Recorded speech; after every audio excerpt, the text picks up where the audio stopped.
June 18, 1815. Southern Belgium, on a storm-swept, muddy field, the fate of Europe was about to be decided. On one side stood a man who had conquered a continent, a military genius whose name was both feared and revered, Napoleon Bonaparte. Against him, the combined might of an entire continent, Britain, Prussia, Austria, Russia, all united with a single goal: to stop him, once and for all. This wasn't just another battle.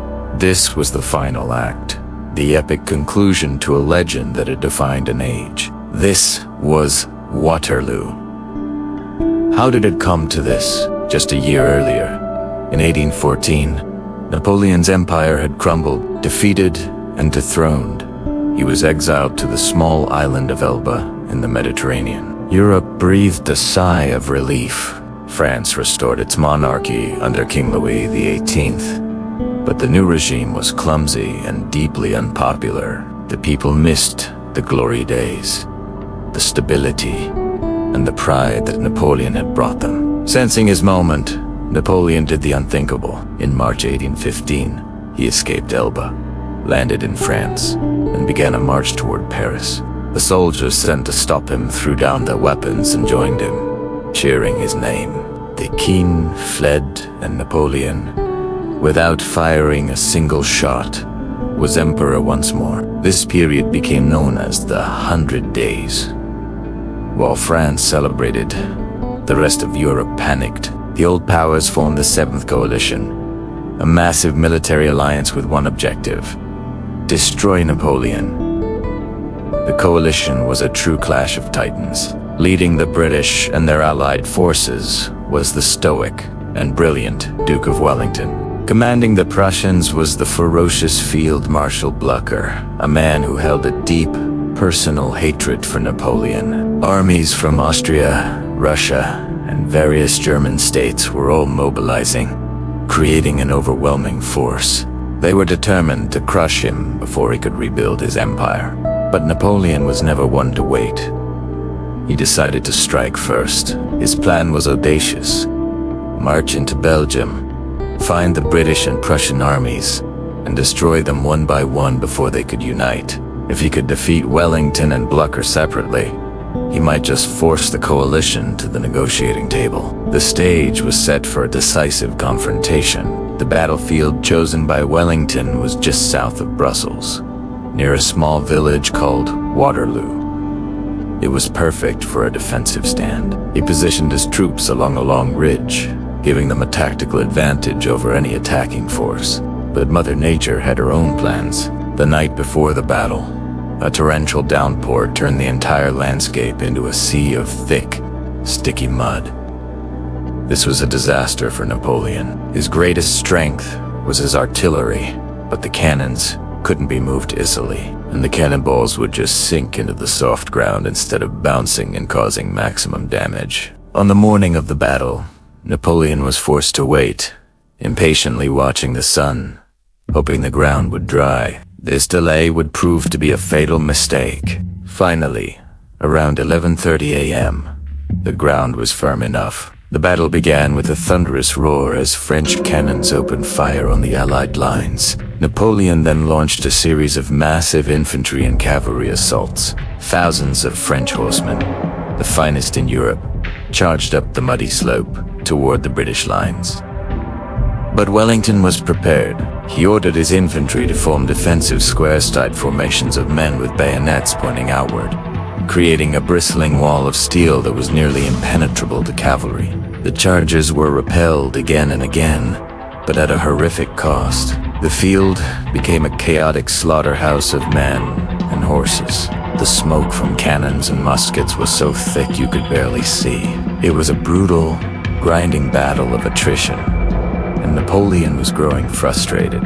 He had underestimated the sheer resilience of the British soldiers and the cool-headed command of Wellington. As the day wore on, the battle hung in the balance. Both sides were exhausted, taking heavy losses.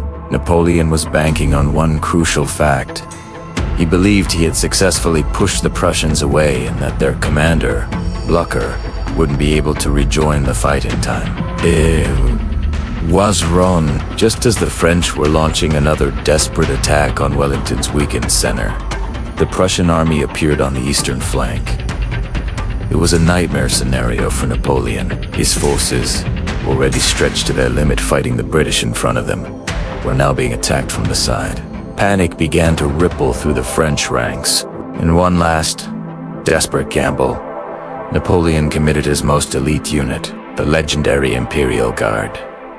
These were the best soldiers in the world, veterans of countless campaigns who had never known defeat. They marched forward to break the British line once and for all.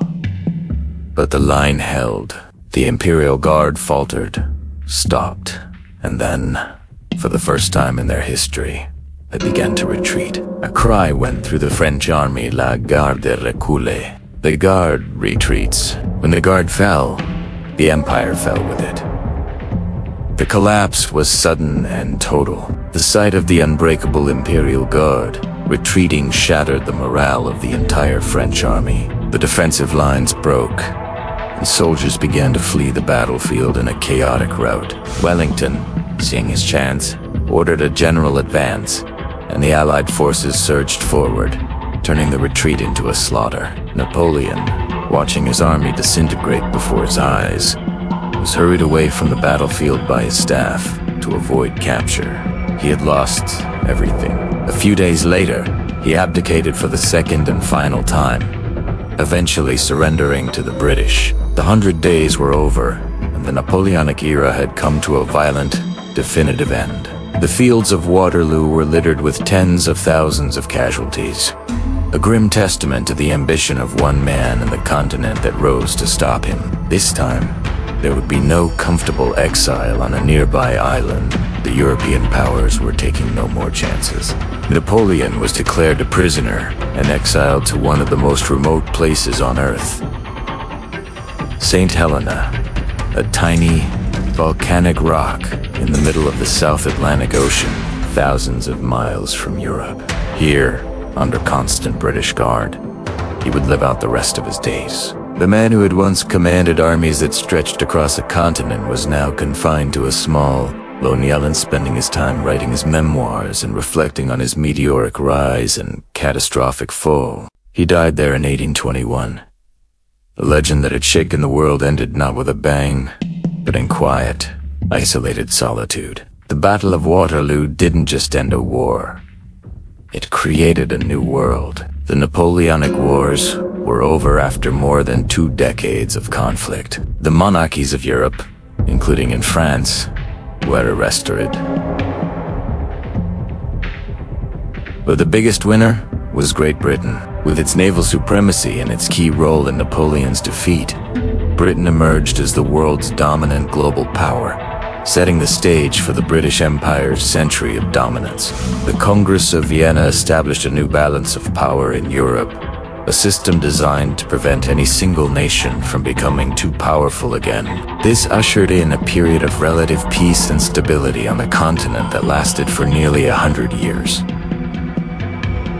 Napoleon's fall wasn't just the end of his story, it was the beginning of a new chapter for the entire world.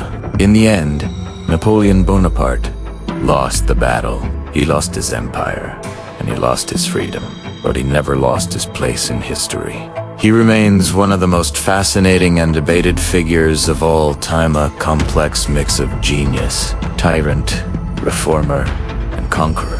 His ambition plunged a continent into war, but his legal and administrative reforms laid the groundwork for modern Europe. Waterloo may have ended his reign, but it immortalized his name. It serves as a timeless reminder that history is shaped not just by grand victories, but by spectacular failures. Because history remembers not only the victors, but the ones who changed the world. Thanks for watching. If you found this story fascinating, be sure to like, subscribe, and hit the bell icon to join us for more journeys into the past.